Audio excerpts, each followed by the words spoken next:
Hello dear students, आशा करता हूँ आप लोग सब घर पर सकुशल होंगे। लास्ट 3 वीडियोज के अंदर मैंने अल्कोहल फिनोल में फिनोल की फिजिकल प्रॉपर्टी तक पढ़ा दिया था। अब अपन नेक्स्ट वीडियो है, इसके अंदर अपन पढ़ने जा रहे हैं लेक्चर 4 में केमिकल प्रॉपर्टीज ऑफ फिनोल। मतलब अपन पढ़ेंगे इसके अंदर कि फिनोल होता है वो कितनी रिएक्शन या कितने टाइप की रिएक्शन शो करता है। तो अपन इसका इस टॉपिक के अंदर अपन केमिकल प्रॉपर्टी ऑफ फिनोल पढ़ेंगे। देखिए, जो फिनोल है, फिनोल का फॉर्मूला होता है C6H5NaOH।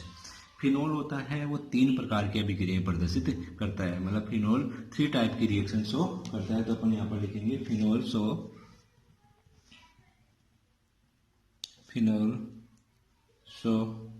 following 3 types of reaction।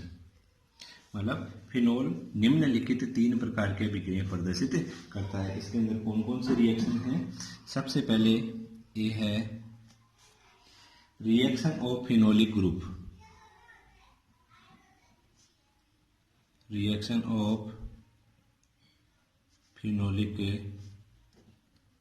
Group मतलब यहाँ पर फिनोलिक समूह के कारण अभिक्रियाएं। फिनोलिक समूह के कारण अभिक्रियाएं। फिनोलिक समूह कौन सा हो गया? फिर बेंजीन रिंग का OH ग्रुप। दूसरी है बी टाइप की reaction, reaction of benzene ring. Reaction of benzene ring मतलब बेंजीन वलय के कारण अभिक्रिया। बेंजीन वलय के कारण अभिक्रिया। और तीसरे टाइप की रिएक्शन पढ़ेंगे अपन, सी टाइप की condensation reaction. Condensation reaction. Condensation reaction क्या होती है? संघनन अभिक्रिया। संघनन अभिक्रिया।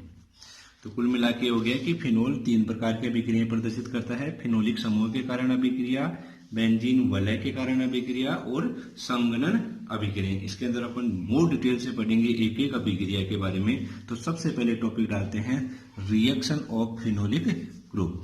तो सबसे पहले एक टॉपिक डालते हैं रिएक्शन ऑफ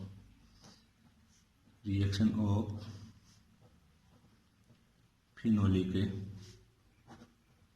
ग्रुप। मतलब फिनोलिक समूह के कारण अभिक्रिया। Reaction of phenolic group. देखिए, जो फिनोल होता है वो फिनोल, सबसे पहले इसके अंदर रिएक्शन पढ़ने से पहले अपन फिनोल के बारे में देखते हैं कि फिनोल की नेचर कैसी होती है। फिनोल रेजोनेंस जो करता है या फिर नहीं करता है, इससे कौन कौन से आयन का फॉर्मेशन होता है। तो सबसे पहले बात करते हैं यहाँ पर फिनोल। फिनोल का फॉर्मूला है C6H5OH। तो यहाँ पर मैं इसको ऐसे लिख सकता हूँ, बेंजीन रिंग एंड ये O एंड ये H। ये क्या है? फिनोल। अब देखिए इसके अंदर फिनोल में ऑक्सीजन एटम पर 2 lone pair of electron present है। ऑक्सीजन एटम पर कितने? 2 lone pair of electron present है। देखिए, ये जो 2 लोन पेयर ऑफ इलेक्ट्रॉन हैं यहाँ पर ऑक्सीजन एटम पर प्रेजेंट है। आगे इसके अंदर जो बेंजीन रिंग है इसमें डबल बॉन्ड और सिंगल बॉन्ड का अल्टरनेट फॉर्म है, मतलब एकांतर क्रम है। ऑक्सीजन एटम पर प्रेजेंट जो लोन पेयर ऑफ इलेक्ट्रॉन है वो बेंजीन रिंग में अनुनाद या रेजोनेंस में पार्टिसिपेट करते हैं। अगर ये इलेक्ट्रॉन इधर रेजोनेंस में पार्टिसिपेट करेंगे तो इस ऑक्सीजन एटम से इलेक्ट्रॉन यहाँ पर आएगा इस कार्बन के ऊपर, तो ऑक्सीजन एटम पर कौन सा चार्ज आ जाएगा? प्लस चार्ज आ जाएगा। कौन सा चार्ज आएगा? प्लस।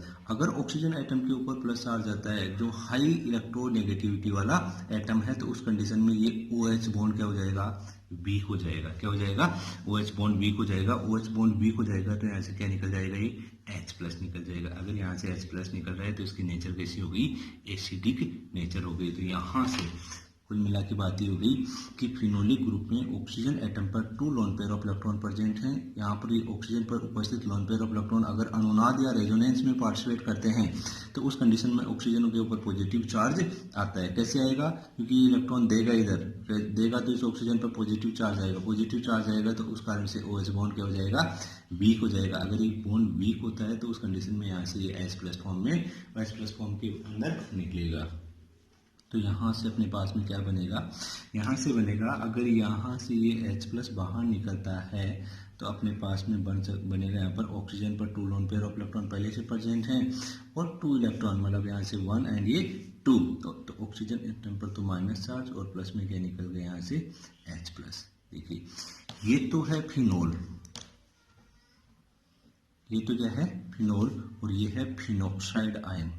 क्या है? Phenoxide ion. इस चैप्टर के अंदर रेजोनेटिक स्ट्रक्चर ऑफ फिनोल भी स्टडी करेंगे, रेजोनेटिक स्ट्रक्चर ऑफ फिनॉक्साइड आयन की भी स्टडी करेंगे। अब इसके अंदर अपन कंपैरिजन भी करेंगे कि कौन सी, मतलब फिनोल या फिनॉक्साइड आयन में किसकी रेजोनेटिक स्ट्रक्चर ज्यादा स्टेबल होती है या फिर कौन सा कंपाउंड ज्यादा स्टेबल होता है, ये सब अपन अभी आगे देखेंगे। तो सबसे पहले मैं यहाँ पर ये फिनोल है, इसके बारे में कुछ बताना चाहता हूँ। ये फिनोल क्या है? फिनोल में अपन बोल सकते हैं कि फिनोल में ऑक्सीजन एटम पर lone pair of electron present होते हैं जो रेजोनेंस में पार्टिसिपेट करते हैं, जिसके कारण से ऑक्सीजन पर पॉजिटिव चार्ज आता है, जिसके कारण OH बॉन्ड वीक होकर के बाहर निकल जाता है। तो इसकी नेचर कैसी होगी? एसिटिक नेचर हो गई। तो यहाँ पर ये फिनोल हो गया। अब बात करते हैं फिनोल। फिनोल की रेजोनेटिक स्ट्रक्चर, यहाँ पर रेजोनेटिक स्ट्रक्चर ऑफ फिनोल। पहले तो फिनोल की देखते हैं। देखिए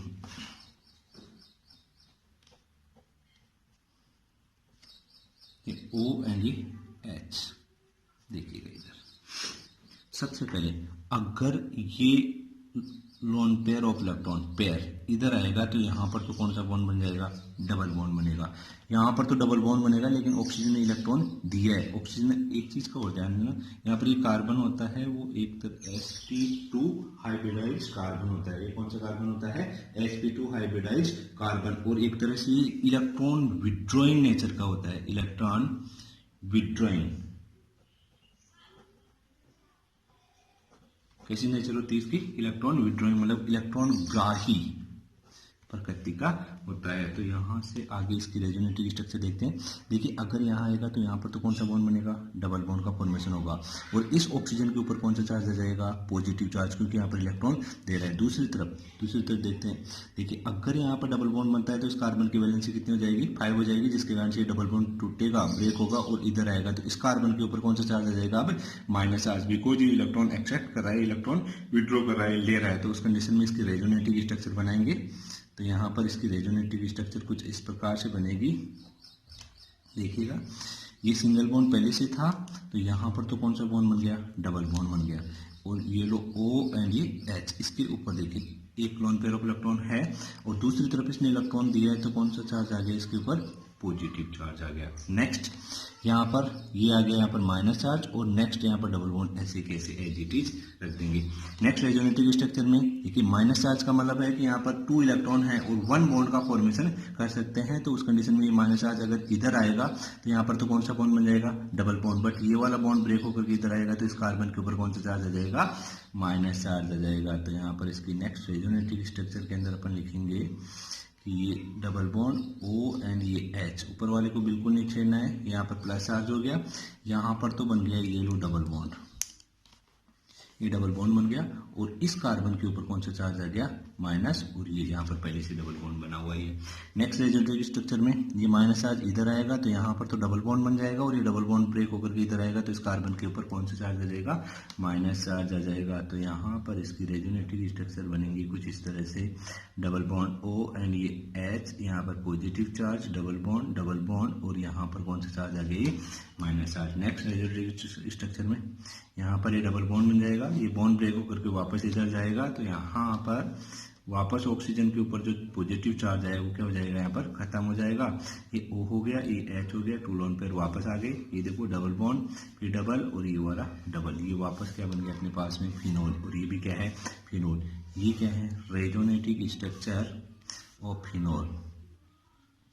रेजोनेटिंग स्ट्रक्चर ऑफ फिनोल। देखिए एक चीज हो, ये जो रेजोनेटिव स्ट्रक्चर बनी है, इन रेजोनेटिव स्ट्रक्चर को अपन रेजोनेंस हाइब्रिड द्वारा भी रिप्रेजेंट कर सकते हैं। रेजोनेंस हाइब्रिड से कैसे, जैसे यहाँ पर इसको ऐसे लिखेंगे और ये लो रेजोनेंस हाइब्रिड, ये हो गया।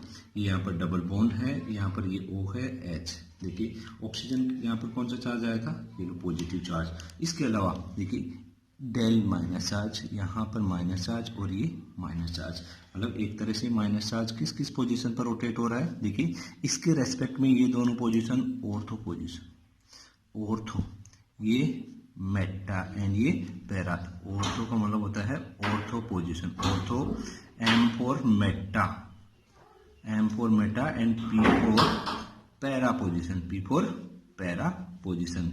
तो कुल मिलाकर के अपने से यहाँ पर क्या क्या क्या रिजल्ट निकल रहा है कि रेजोनेटिव स्ट्रक्चर देखने से अपने को पता चल रहा है कि फिनोल में ortho and para position, ortho and para position पर कौन सा चार्ज आ रहा है, नेगेटिव चार्ज आ रहा है। नेगेटिव चार्ज आ रहा है तो इसका मतलब हो गया कि यहाँ पर इलेक्ट्रॉन डेंसिटी क्या है, हाई है। इलेक्ट्रॉन डेंसिटी क्या है, हाई। माइनस चार्ज कब आएगा, जब यहाँ पर इलेक्ट्रॉन डेंसिटी क्या होगी, ज्यादा होगी। नेक्स्ट यहाँ पर बात करते हैं, ये तो हो गई resonative structure of phenol. Next है resonative structure of phenoxide ion. अब किसकी देखेंगे अपन, फिनॉक्साइड आयन की। तो यहाँ पर लिख देता हूं मैं रेजोनेटिव स्ट्रक्चर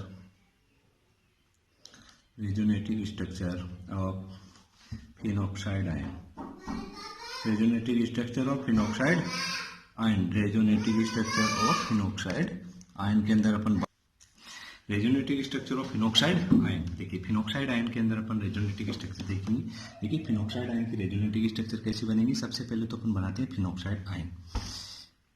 ये बन गया अपने पास में फिनॉक्साइड आयन, ये double bond, single, double and single, and ये ऑक्सीजन, ऑक्सीजन के ऊपर 3 लोन पेयर एंड ये माइनस चार्ज।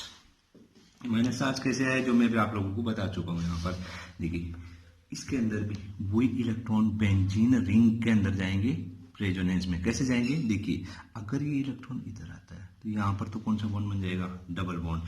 ऑक्सीजन इलेक्ट्रॉन दे रहा है, ऑक्सीजन इलेक्ट्रॉन दे रहा है तो ऑक्सीजन पर कौन सा चार्ज आएगा, पॉजिटिव चार्ज, और माइनस पहले से माइनस पॉजिटिव यहाँ पर क्या हो गया, न्यूट्रल हो गया। ये तो न्यूट्रल हो गया, लेकिन ये वाला जो डबल बॉन्ड है वो यहाँ पर ब्रेक होकर के इधर आएगा तो इस कार्बन के ऊपर कौन सा चार्ज आ गया, माइनस चार्ज। तो इसकी रेजोनेटिव स्ट्रक्चर बनेगी। उस रेजोनेटिव स्ट्रक्चर के अंदर यहाँ पर कुछ इस तरह से बनेगा, डबल बॉन्ड, ये ऑक्सीजन, ये लो, और ये माइनस चार्ज खत्म हो जाएगा क्योंकि यहाँ पर इलेक्ट्रॉन किस में जा रहे हैं, डबल बॉन्ड बनाने में, यहाँ पर रेजोनेंस में पार्टिसिपेट कर रहे हैं तो इलेक्ट्रॉन दे रहा है तो यहाँ पर पॉजिटिव चार्ज, और माइनस है पहले से है तो माइनस प्लस यहाँ पर क्या हो गया, न्यूट्रल हो गया। और इस कार्बन की बात करें तो इस कार्बन पर कौन सा चार्ज आ गया, माइनस, बिकॉज यहाँ पर ये बॉन्ड ब्रेक होकर के यहाँ पर कार्बन इलेक्ट्रॉन ले रहा है। आगे वाली बॉन्डिंग एज इट इज बनी रहेगी। नेक्स्ट, अगर ये इलेक्ट्रॉन इधर आते हैं तो वही माइनस चार्ज, मतलब टू इलेक्ट्रॉन यहाँ पर 1 बॉन्ड का फॉर्मेशन कर सकते हैं तो यहाँ पर तो डबल बॉन्ड का फॉर्मेशन होगा, लेकिन ये बॉन्ड ब्रेक होकर के इधर आएगा तो इस कार्बन के ऊपर कौन सा चार्ज आ जाएगा, माइनस चार्ज आ जाएगा। तो इसकी नेक्स्ट रेजोनेटिव स्ट्रक्चर के अंदर ये double bond O double bond and यहाँ पर इस कार्बन के ऊपर माइनस चार्ज एंड यहाँ पर ये डबल बॉन्ड पहले से है। नेक्स्ट रेजोनेटिव स्ट्रक्चर, ये यहाँ पर जाएगा, ये बॉन्ड ब्रेक होकर के इधर आएगा तो इसकी रेजोनेटिव स्ट्रक्चर के अंदर देखेंगे तो डबल बॉन्ड, ये O, 2 lone pair of electron, ये पहले से है, यहाँ पर आ ही रहा है, इस कार्बन के ऊपर कौन सा चार्ज आ गया, minus charge. Next resonative structure, यहाँ पर डबल बॉन्ड होगा और वही देखो ये डबल बॉन्ड ब्रेक होकर के वापस ऑक्सीजन के पास जा रहा है तो यहाँ पर वही ऑक्सीजन के ऊपर कौन सा चार्ज आ जाएगा, माइनस चार्ज। ये लो 2 तो पहले से थे, ये 2 ये चले गए तो माइनस चार्ज, और ये डबल बॉन्ड, सिंगल बॉन्ड। देखिए ये बन गया अपने पास में resonative structure of phenoxide ion. Resonative structure of phenoxide ion मतलब फिनॉक्साइड आयन की अनुनादी संरचनाएं। मुझे जहां तक पता है फिनोल और फिनॉक्साइड आयन दोनों में अनुनादी संरचनाएं समझ में आप लोगों को आ गई होगी। देखिए अब अपन बात करते हैं कि कंपैरिजन की क्या बात करते हैं, ध्यान देना इधर।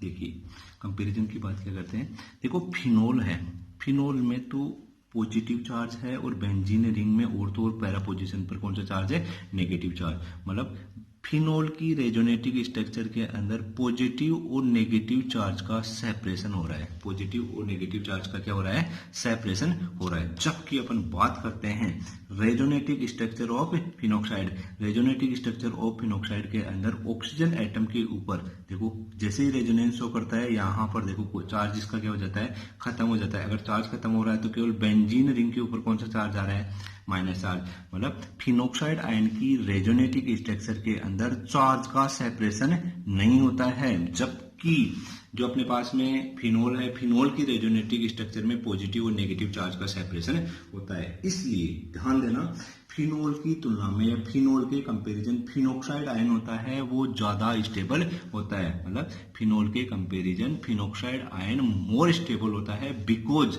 उसके अंदर फिनोक्साइड आयन में चार्ज का सेपरेशन नहीं होता है, जबकि फिनोल की रेजोनेटिव स्ट्रक्चर के अंदर चार्ज का सेपरेशन होता है। क्लियर यहाँ तक? तो इसके अंदर अपन लिख भी सकते हैं, लेकिन मैं यहाँ पर लिखवा देता हूं कि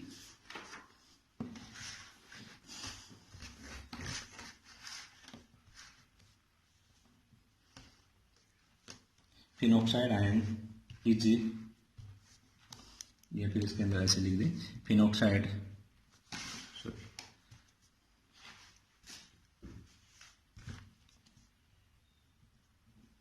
phenoxide ion so resonance,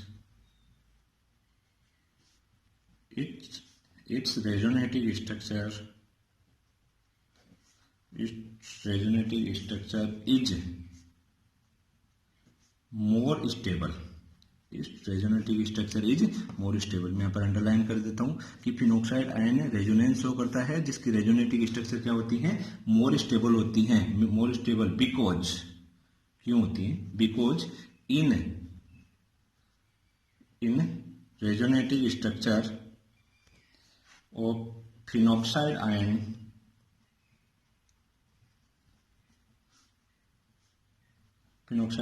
only negative charge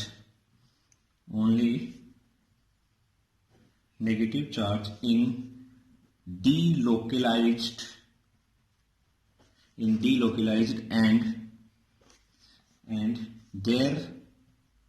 and there is no charge separation,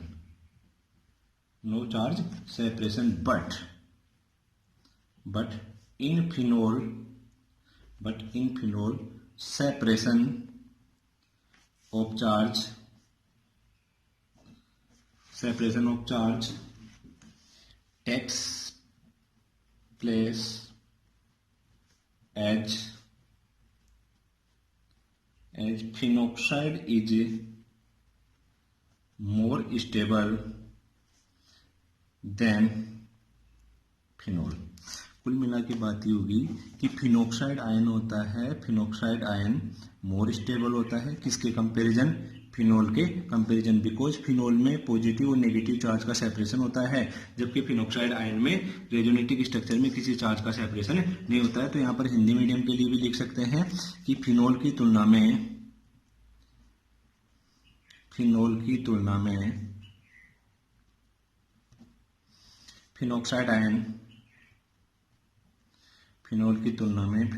ion more stable होता है, ज्यादा स्थायी होता है, क्योंकि फिनोक्साइड आयन में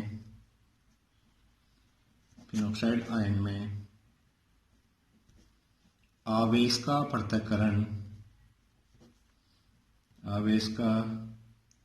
पृथक्करण नहीं होता है,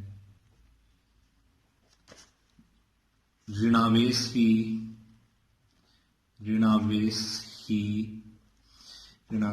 बेंजीन वलय पर डीलोकेलाइज्ड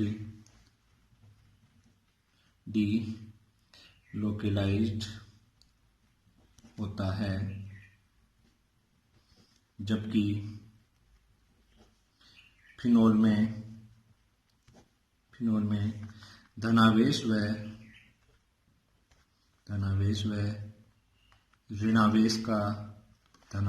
ऋणावेश का सेपरेशन, पृथक्करण होता है। देखिए यहां तक आप लोगों की समझ में आ गया होगा। नेक्स्ट इसी के अंदर एक छोटा सा टॉपिक है कि अपने पास में जो सब्स्टिट्यूएंट है एसिडिक, ये तो पता चल गया है कि जो फिनोक्साइड फिनोल है वो एसिडिक नेचर का होता है, लेकिन फिनोल के ऊपर जो प्रतिस्थापी समूह होते हैं उनका क्या प्रभाव पड़ता है। यहां पर लिखेंगे फिनोल की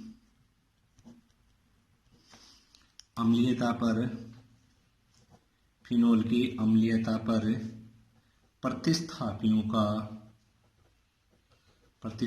का प्रभाव, मतलब क्या प्रभाव पड़ेगा प्रतिस्थापी के ऊपर। तो इसको इंग्लिश में हम लिखेंगे इफेक्ट ऑफ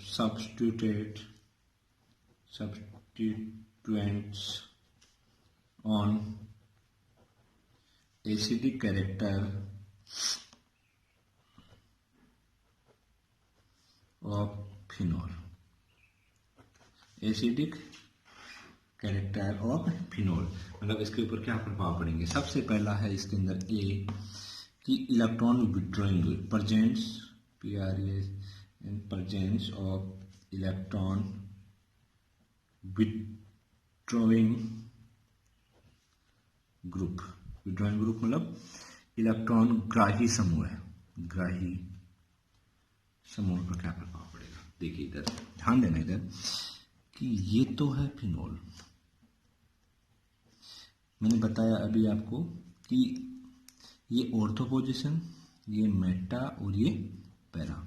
नेगेटिव चार्ज कहाँ है, एक तो ऑर्थो पर है और एक पैरा पर है। मेटा के ऊपर कोई चार्ज प्रेजेंट नहीं है। तो ध्यान देना, अगर मैं इस ऑर्थो और पैरा पोजीशन पर इलेक्ट्रॉन विड्रॉइंग ग्रुप जोड़ता हूँ, इलेक्ट्रॉन विड्रॉइंग का मतलब हो गया कि इलेक्ट्रॉन खींचने वाले ग्रुप, जैसे NO2 ले सकते हैं, क्या ले सकते हैं NO2। तो उस कंडीशन में देखिए इधर ये इलेक्ट्रॉन इधर से खींचेगा, ये इलेक्ट्रॉन इधर से खींचेगा, ये इधर से खींचेगा। तो इलेक्ट्रॉन किस में आ रहे हैं, रेजोनेंस में आ रहे हैं। रेजोनेंस में आ रहे हैं तो कहाँ से आ रहे हैं, ऑक्सीजन से आ रहे हैं, ऑक्सीजन से आ रहे हैं। तो ऑक्सीजन पर जितनी जल्दी पॉजिटिव चार्ज आएगा OH बॉन्ड उतना ही जल्दी क्या होगा, वीक होगा। अगर ये OH बॉन्ड जल्दी वीक होगा तो उस कंडीशन में यहाँ पर H+ भी डोनेट क्या करेगा, जल्दी करेगा। तो इसकी एसिडिटी क्या हो जाएगी, इंक्रीज हो जाएगी। तो कुल मिला के कह सकते हैं कि अगर फिनोल में ऑर्थो और पैरा पोजीशन के ऊपर इलेक्ट्रॉन विड्रॉइंग ग्रुप अटैच होते हैं तो उस कंडीशन में इसकी एसिडिक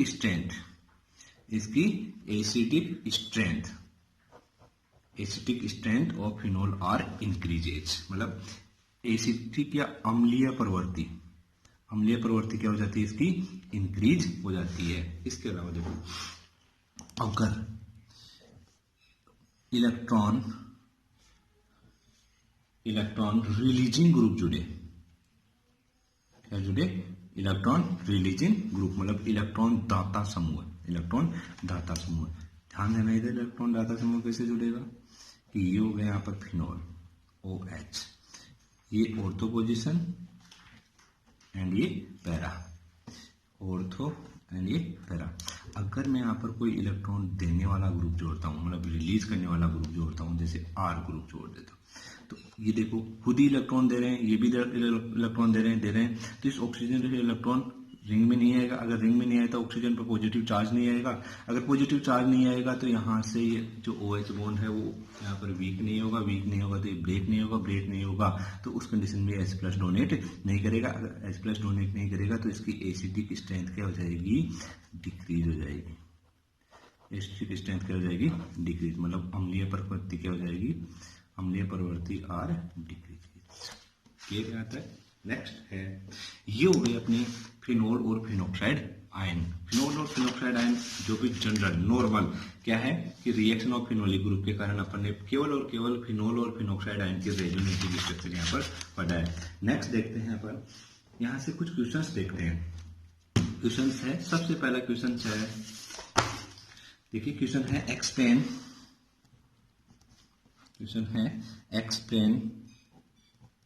मैं आपको समझा दूंगा, आप खुद इसको लिखोगे। Explain acidity of phenol and alcohol. Hindi में लिख देता हूं कि फिनोल फिनोल व एल्कोहल की अम्लीयता की तुलना कीजिए। अम्लीयता की तुलना कीजिए। देखिए अच्छा क्वेश्चन है। देखो फिनोल, ये तो है यहाँ पर फिनोल है, और एल्कोहल क्या होता है ROH, ये क्या है एल्कोहल है। ध्यान देना इधर, अगर ये OH बॉन्ड ब्रेक होगा, ब्रेक कब होगा जब ये वीक होगा, तो ये भी अम्लीय प्रवृत्ति शो करेगा, और यहाँ पर भी OH बॉन्ड वीक होगा तब यहाँ से H+ बाहर निकलेगा और ये कैसी नेचर शो करेगा, अम्लीय या फिर एसिडिक नेचर शो करेगा। ध्यान देना इधर सब लोग। अभी अपन ने देखा कि फिनोल में तो रेजोनेंस प्रेजेंट है। रेजोनेंस प्रेजेंट है तो ऑक्सीजन पर एटम पर present lone pair of electron resonance में पार्टिसिपेट करते हैं। रेजोनेंस में पार्टिसिपेट करने के कारण ऑक्सीजन पर पॉजिटिव चार्ज आता है और इस कारण से OH बॉन्ड क्या हो जाता है, वीक हो जाता है, और वीक होने के कारण से इसकी नेचर कैसी हो जाती है, एसिडिक हो जाती है, मोर एसिडिक हो जाती है। क्लियर। नेक्स्ट एल्कोहल की बात करते हैं। तो एल्कोहल में ध्यान देना, ये एल्कोहल के अंदर ही OH बॉन्ड वीक नहीं हो पाएगा। क्यों? क्योंकि यहाँ पर कौन सा ग्रुप जुड़ रहा है, R ग्रुप, और R ग्रुप क्या होता है, एल्काइल ग्रुप होता है। कौन सा ग्रुप होता है, एल्काइल ग्रुप, जिसका कौन सा इफेक्ट लगता है, +I effect. +I effect, +I effect का मतलब हो गया कि R इलेक्ट्रॉन खुद ही देने का काम करेगा, मतलब खुद ही इलेक्ट्रॉन रिलीज करेगा। देखो अगर इलेक्ट्रॉन रिलीज करेगा, ऑक्सीजन को इलेक्ट्रॉन चाहिए, ये इलेक्ट्रॉन चाहिए तो इलेक्ट्रॉन खुद ही दे रहा है, तो उस कंडीशन में ये बॉन्ड क्या वीक नहीं होगा। वीक नहीं होगा तो इसकी एसिडिटी क्या हो जाएगी, डिक्रीज हो जाएगी। तो कुल मिला के कह सकते हैं कि एल्कोहल के कंपेरिजन जो फिनोल होता है वो मोर एसिडिक होता है। क्यों होता है? क्योंकि फिनोल में रेजोनेंस प्रेजेंस होता है। रेजोनेंस प्रेजेंस होने के कारण से, इसके अंदर लिख सकते हैं, रेजोनेंस प्रेजेंस होने के कारण से ऑक्सीजन एटम के ऊपर पॉजिटिव चार्ज आ जाता है, जिसके कारण से पॉजिटिव चार्ज आने के कारण से OH बॉन्ड वीक होकर के EGV में H+ डोनेट हो जाता है। लेकिन एल्कोहल के अंदर R ग्रुप का +I इफेक्ट लगता है। +I इफेक्ट लगने के कारण यहाँ पर ये OH बॉन्ड वीक नहीं होगा। इसके कारण से ये क्या होगा, एक तरह से वीक एसिडिक नेचर का होगा। एक चीज और ध्यान देना, वाटर होता है HOH और एल्कोहल है ROH। देखिए एल्कोहल के comparison water more acidic nature का होता है। एल्कोहल के कंपैरिजन वाटर मॉलिक्यूल क्या होता है, मोर एसिडिक नेचर का, बिकॉज एल्कोहल के अंदर तो R ग्रुप अटैच है, जिसका कौन सा इफेक्ट लग रहा है, +I इफेक्ट, जबकि यहाँ तो हाइड्रोजन अटैच है, हाइड्रोजन का इफेक्ट यहाँ पर कोई इफेक्ट नहीं होगा। तो उस कंडीशन में यहाँ से H+ डोनेट हो सकता है। किसके कंपैरिजन, अपन कह सकते हैं कि एल्कोहल के कंपैरिजन वाटर होता है वो मोर एसिडिक नेचर का होता है। क्लियर यहाँ तक। नेक्स्ट देखिए, इसके अंदर नेक्स्ट अपन लिख सकते हैं, इसके अंदर स्टार लगा करके इस बात को याद भी रखना है कि इन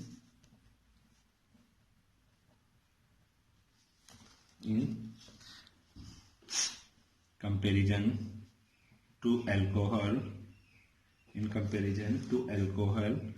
water is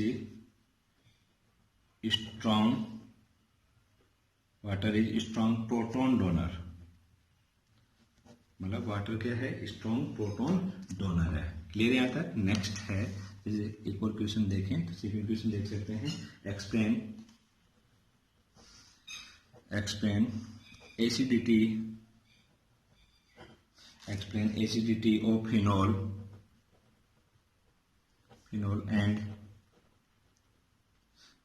and carboxylic acid।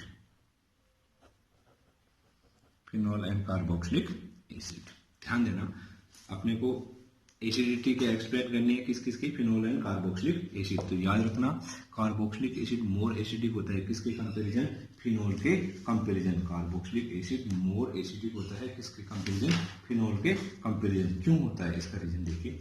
जो कार्बोक्सिलिक अम्ल होता है वो कार्बोक्सिलिक अम्ल जैसे वीक बेस जैसे NaHCO3 सोडियम बाइकार्बोनेट के साथ में, NaOH सोडियम बाइकार्बोनेट के साथ में ये क्या करता है, सोडियम बाइकार्बोनेट के साथ में रिएक्ट करता है। रिएक्ट करके यहाँ से कौन सी गैस रिलीज करता है, CO2 गैस रिलीज करता है। और विथ एफरवेसेंस का मतलब हो गया कि तीव्र बुदबुदाहट के साथ में, तीव्र बुदबुदाहट जिसको बोलते हैं एफरवेसेंस। कुल मिला के हो गया कि जो कार्बोक्सिलिक एसिड होता है वो वीक बेस सोडियम बाइकार्बोनेट के साथ में रिएक्ट करता है तथा तीव्र बुदबुदाहट या मोर एफरवेसेंस के साथ में CO2 गैस क्या कर देता है, रिलीज करता है। बट फिनोल होता है, फिनोल सोडियम बाइकार्बोनेट के साथ में यहाँ पर CO2 गैस रिलीज नहीं करेगा तो इसकी एसिडिटी क्या हो रही है, यहाँ पर डिक्रीज हो रही है। तो ये यहाँ पर 2 क्वेश्चंस हो गए। इसके अलावा अपन बात करते हैं, सबसे पहले यहाँ पर बात करें तो फिनोलिक ग्रुप के कारण रिएक्शन, और उसके अंदर सबसे पहली रिएक्शन है फिनोलिक ग्रुप के कारण रिएक्शन, और उस रिएक्शन वाले में सबसे पहली रिएक्शन है रिएक्शन विथ एक्टिव मेटल, मतलब सक्रिय धातु के साथ अभिक्रिया, सक्रिय धातुओं के साथ अभिक्रिया। ध्यान देना, सक्रिय धातुओं के साथ अभिक्रिया क्या है। देखिए जो एल्कोहल होता है, फिनोल होता है, फिनोल जैसे सक्रिय एक्टिव मेटल, जैसे अपन ले सकते हैं Na, सोडियम के साथ में रिएक्ट करेगा और सोडियम फिनॉक्साइड का फॉर्मेशन करेगा। किसका फॉर्मेशन करेगा, सोडियम फिनॉक्साइड, और प्लस में यहां से निकल जाएगी H2 गैस। ये क्या बन गया अपने पास में, सोडियम फिनॉक्साइड। क्या बन गया अपने पास, सोडियम फिनॉक्साइड। इसी के साथ में जैसे एल्कोहल फिनोल होता है, वो फिनोल कुछ बेस के साथ में, जैसे OH बेस ले सकते हैं अपन, NaOH, सोडियम हाइड्रोक्साइड के साथ में रिएक्ट करेगा और यहाँ से वही क्या बनाएगा, ये ONa, और ये प्लस में क्या निकल जाएगा, H2। ये बन गया अपने पास में सोडियम फिनॉक्साइड। तो अपन अब स्टडी करेंगे मोर डिटेल से, कौन सी, कि फिनोलिक ग्रुप के कारण रिएक्शन, और फिनोलिक ग्रुप के कारण रिएक्शन में सबसे पहले है रिएक्शन विद एक्टिव मेटल। एक रिएक्शन कंप्लीट हो गई है।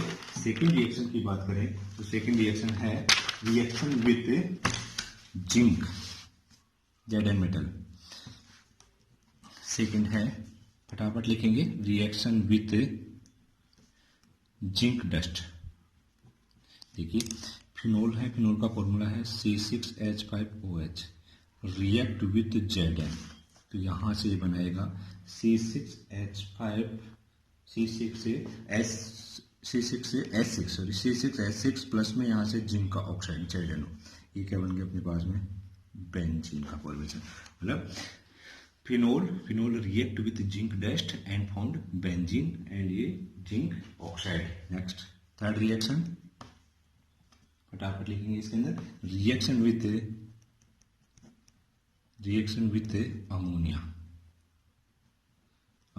Reaction with ammonia. देखिए C6H5OH, अमोनिया का फॉर्मूला NH3, यहाँ पर इसको ऐसे लिख सकते हैं NH2 एंड ये H, तो यहाँ से क्या निकल जाएगा H2। ये बन गया अपने पास में C6H5NH2, और ये प्लस में क्या निकल गया H2। किसका फॉर्मेशन हो गया, एनिलीन का फॉर्मेशन हो गया। नेक्स्ट है नंबर 4 रिएक्शन विथ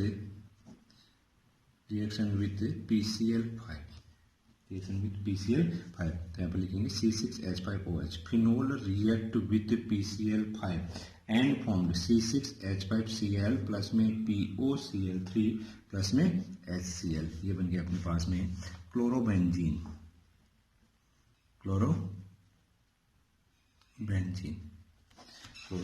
नेक्स्ट है number 5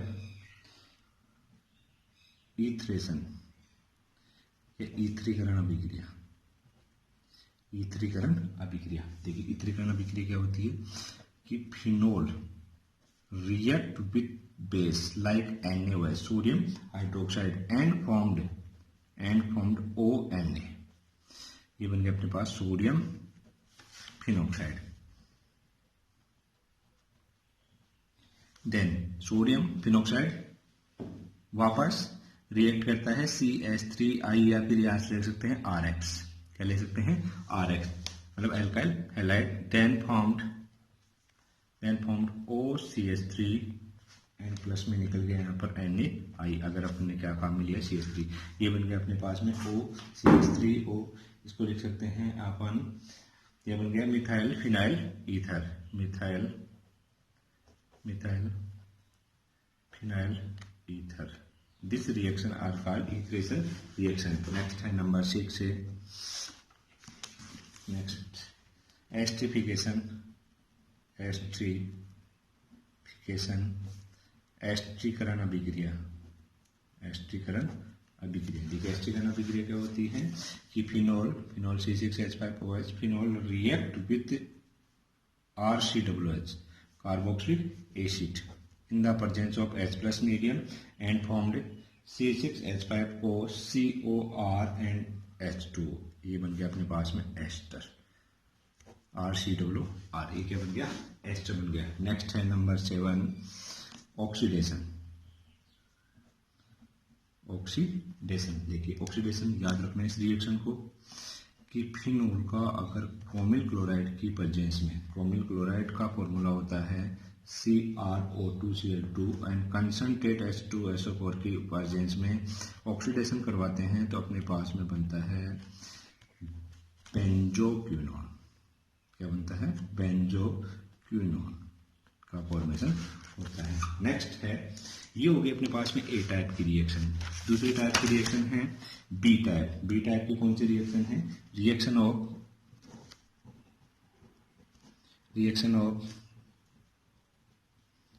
benzene ring, reaction of benzene ring, मतलब बेंजीन रिंग के कारण से रिएक्शन। ध्यान देना इधर, इसके अंदर अपन जितनी भी रिएक्शन पढ़ेंगे वो सारी की सारी रिएक्शन होंगी इलेक्ट्रोफिलिक सब्स्टिट्यूशन रिएक्शन। कौन सी होंगी, इलेक्ट्रोफिलिक सब्स्टिट्यूशन रिएक्शन, मतलब इलेक्ट्रॉन स्नेही प्रतिस्थापन अभिक्रिया, इलेक्ट्रॉन स्नेही प्रतिस्थापन अभिक्रिया। कौन सी पढ़ेंगे, इलेक्ट्रॉन स्नेही प्रतिस्थापन अभिक्रिया। और इलेक्ट्रॉन स्नेही प्रतिस्थापन अभिक्रिया कहां पर जाकर के कंप्लीट होंगी, ध्यान देना इधर सब लोग। ये है OH, ये ऑर्थो पोजीशन एंड ये पैरा पोजीशन एंड ये मेटा। रेजोनेटिक स्ट्रक्चर से पता चला था कि ऑर्थो एंड पैरा के ऊपर कौन सा चार्ज आ रहा है, माइनस। तो इलेक्ट्रॉन स्नेही का प्रतिस्थापन या इलेक्ट्रॉन स्नेही का सब्स्टिट्यूशन का किस किस पोजीशन पर होगा, ऑर्थो या फिर पैरा पर। किस पर होगा, ऑर्थो या फिर पैरा पर। मतलब एक इलेक्ट्रॉन स्नेही बाहर निकलेगा, मतलब रिलीज होगा, और दूसरा इलेक्ट्रॉन स्नेही का क्या होगा, एडिशन। और किस पोजीशन पर होगा, ऑर्थो एंड पैरा। तो अपन लिख सकते हैं कि ये रिएक्शन कैसी होगी, ऑर्थो एंड पैरा डायरेक्टिंग होगी, ऑर्थो एंड पैरा डायरेक्टिंग। तो यहाँ पर लिखेंगे कि due to benzene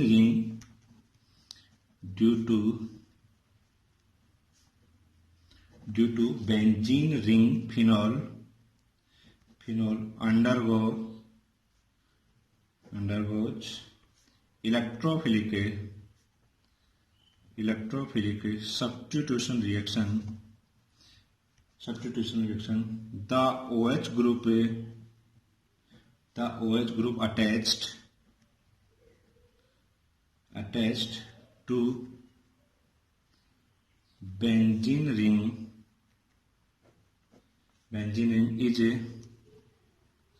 ortho and para directing, therefore electrophilic substitution reaction occurs ortho and para position, मतलब इलेक्ट्रॉन स्नेही का योग ऑर्थो और पैरा पोजीशन पर जाकर के होगा। उसके अंदर सबसे पहली रिएक्शन पढ़ेंगे नाइट्रेशन। बहुत आसान रिएक्शन है सारी की सारी, नाइट्रेशन रिएक्शन। देखिए नाइट्रेशन रिएक्शन में क्या करते हैं कि अगर फिनोल की रिएक्शन, ये अपने पास है फिनोल, अगर फिनोल की रिएक्शन अगर अपन डाइल्यूट HNO3 के साथ करवाते हैं, इसके साथ करवाते हैं डाइल्यूट HNO3, क्या होता है, नाइट्रिक एसिड, और ये रिएक्शन करवाई जाती है लगभग 298 केल्विन टेम्परेचर पर। ध्यान देना, यहाँ पर लिख सकते हैं अपन OH और ये हो गया NO2, OH के ऊपर माइनस चार्ज और NO2 के ऊपर प्लस चार्ज। देखो ये बना हुआ जो NO2 होता है वो किसकी तरह कार्य कर रहा है, इलेक्ट्रोफिलिक की तरह कार्य कर रहा है। किसकी तरह कार्य कर रहा है, इलेक्ट्रोफिलिक। देखो ये इलेक्ट्रोफिलिक तो हो गया, लेकिन इलेक्ट्रोफिलिक का एडिशन या तो किस पर होगा, ऑर्थो पर, या फिर किस पर होगा, पैरा पर। तो पैरा पर यहाँ पर क्या निकलेगा, H+, या फिर यहाँ से निकलेगा H+, या फिर H+। देखो एक प्लस वाला बाहर निकल रहा है, दूसरा प्लस वाला यहाँ पर एडिशन कर रहा है, तो कौन सी रिएक्शन हो गई, इलेक्ट्रोफिलिक सब्स्टिट्यूशन रिएक्शन। तो यहाँ पर प्रोडक्ट बनेंगे, दो प्रोडक्ट बनेंगे किस तरह के, एक तो बनेगा ऑर्थो प्रोडक्ट, ये हो गया OH और ये हो गया NO2, या फिर ये नहीं बनेगा तो कौन सा बनेगा, पैरा डायरेक्टिंग, ये OH एंड ये NO2। देखिए इसका नाम हो गया ऑर्थो नाइट्रोफिनोल, ऑर्थो नाइट्रोफिनोल, और ये हो गया पैरा नाइट्रोफिनोल। ठीक है, नेक्स्ट है, इसके अलावा एक चीज और ध्यान देना, ये तो था डाइल्यूट HNO3 के प्रेजेंस में। अगर इसी रिएक्शन को मैं कंसंट्रेट HNO3 की प्रेजेंस में करवाता हूँ, किसके प्रेजेंस में करवाता हूँ, कंसंट्रेट HNO3 और यहाँ पर डाइल्यूट H2SO4 की, तो वो यहाँ पर OH- और ये NO2+। ध्यान देना इधर, यहाँ पर वही ऑर्थो और पैरा पर जाएंगे और यहाँ पर तीनों पोजीशन के ऊपर जाकर के कौन जाकर के जुड़ेगा, ये OH हो गया, ये NO2, ये NO2 और ये NO2 बन गया अपने पास में 2,4,6 से ट्राइनाइट्रोफिनोल, जिसे कहते हैं, याद रखना, पिक्रिक एसिड। पिक्रिक एसिड, तो पिक्रिक एसिड का फॉर्मेशन करने वाली कौन सी रिएक्शन है, इलेक्ट्रोफिलिक सब्स्टिट्यूशन रिएक्शन। कैसी है, इलेक्ट्रोफिलिक सब्स्टिट्यूशन रिएक्शन। और वो कैसे कंप्लीट हो रही है, बेंजीन रिंग के ऊपर ऑर्थो और पैरा पोजीशन पर क्या अटैच हो रहा है, NO2 ग्रुप अटैच हो रहा है, तब जाकर के कंप्लीट हो रही है। सेकेंड रिएक्शन है, सेकेंड सल्फोनेशन।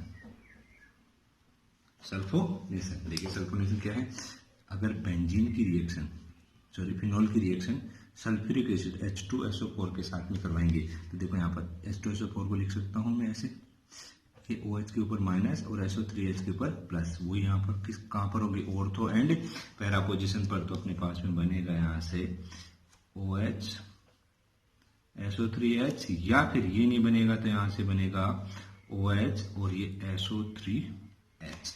नाम हो गया ऑर्थोफिनोल सल्फोनिक एसिड, एंड ये हो गया पैराफिनोल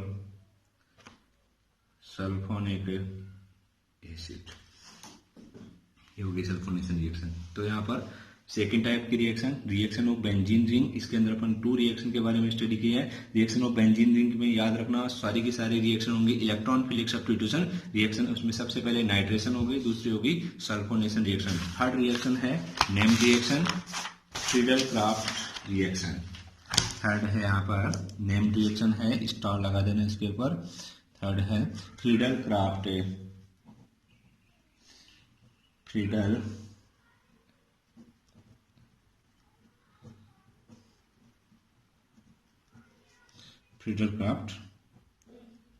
रिएक्शन। देखिए जो फ्रीडल-क्राफ्ट रिएक्शन है उसके अंदर भी अपन 2 रिएक्शन के बारे में स्टडी करते हैं। एक तो पढ़ते हैं फ्रीडल-क्राफ्ट एल्काइलेशन रिएक्शन, कौन सी, एल्काइलेशन, और दूसरी होती है Friedel-Crafts acylation reaction. Friedel-Crafts alkylation and Friedel-Crafts acylation. तो सबसे पहले यहाँ पर इसके अंदर एक बात करते हैं फ्रीडल-क्राफ्ट एल्काइलेशन रिएक्शन, जिसको हिंदी में कहते हैं एल्कीनीकरण। फ्रीडल-क्राफ्ट एल्कीनीकरण अभिक्रिया। देखिए इसमें क्या होता है, देखना, फिनोल बहुत आसान रिएक्शन है। Phenol react with alkyl halide मतलब RX in the presence of anhydrous AlCl3, मतलब निर्जल AlCl3 बोल सकते हैं आप लोग, निर्जल एनहाइड्रस AlCl3 प्रेजेंस। तो उस कंडीशन में क्या होता है, उस कंडीशन में जो अपना ये R ग्रुप होता है, क्या होता है, R ग्रुप होता है, वो बेंजीन रिंग पर जाकर के क्या हो जाता है, अटैच हो जाता है, और एल्काइल ग्रुप क्या हो जाता है, यहाँ से इंक्रीज हो जाता है। एल्काइल ग्रुप क्या हो जाएगा, यहाँ से इंक्रीज हो जाएगा। अगर एल्काइल ग्रुप यहाँ से इंक्रीज होता है तो यहाँ से अपने पास में प्रोडक्ट बनेगा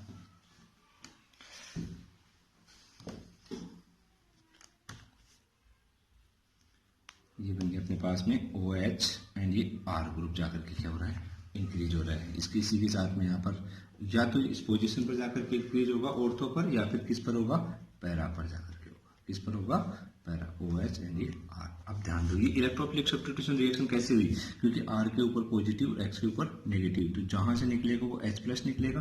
तो किसका एग्जांपल हो गया, इलेक्ट्रोफिलिक सब्स्टिट्यूशन रिएक्शन का एग्जांपल हो गया। इसके अंदर अपन एग्जांपल ले सकते हैं, क्या ले सकते हैं कि OH प्लस में CH3 एंड ये I in the presence of निर्जल AlCl3, तो यहाँ से अपने पास में प्रोडक्ट बनेगा OH और या तो CH3 यहाँ अटैच होगा या फिर किस पोजीशन पर होगा, पैरा पर, ये OH एंड ये CH3, तो ये हो गया ऑर्थोक्रिसोल और ये हो गया पैरा क्रिसोल। क्लियर। इस रिएक्शन को क्या बोलेंगे, फ्रीडल-क्राफ्ट एल्किनीकरण अभिक्रिया, फ्रीडल-क्राफ्ट एल्काइलेशन रिएक्शन। तो अपन लिख सकते हैं इसके अंदर कि phenol react with alkyl halide in the presence of anhydrous AlCl3 and form alkyl phenol. This reaction is called alkylation या फ्रीडल-क्राफ्ट एल्काइलेशन रिएक्शन। या फिर अपन हिंदी में लिखे तो लिखे कि फिनोल निर्जल AlCl3 की उपस्थिति में एल्किल हैलाइड से अभिक्रिया करके एल्किल फिनोल का निर्माण करता है, और एल्किल फिनोल का निर्माण करने वाली अभिक्रिया फ्रीडल-क्राफ्ट एल्किनीकरण अभिक्रिया कहलाती है। सेकंड है इसके अंदर बी, एल्काइलेशन था, दूसरा है acylation, Friedel Craft acylation reaction, acceleration, acylation, एसिलीकरण, जिसको बोलेंगे एसिलीकरण, फ्रीडल-क्राफ्ट एसिलेरेशन। देखिए इसमें क्या होता है कि phenol react with acetyl chloride, जैसे एसिटाइल क्लोराइड का फॉर्मूला होता है CH3COCl in the presence of AlCl3 and formed, यहाँ से वही Cl माइनस एंड इसके ऊपर कौन सा चार्ज प्लस, ये किसकी तरह बिहेव करेगा, इलेक्ट्रोफिलिक की तरह बिहेव करेगा। तो यहाँ से बनेगा ये OH और ये COCH3, या फिर अगर ये नहीं बनेगा तो यहाँ से बनेगा OH एंड ये CO एंड ये CH3, ये बन गया अपने पास में ऑर्थो एसिटाइल फिनोल, और ये बन गया para acetyl phenol. This reaction is called acylation, Friedel Craft acylation reaction. Number 4 है COB। नंबर 4 ब्रोमिनेशन, मतलब ब्रोमिनीकरण अभिक्रिया,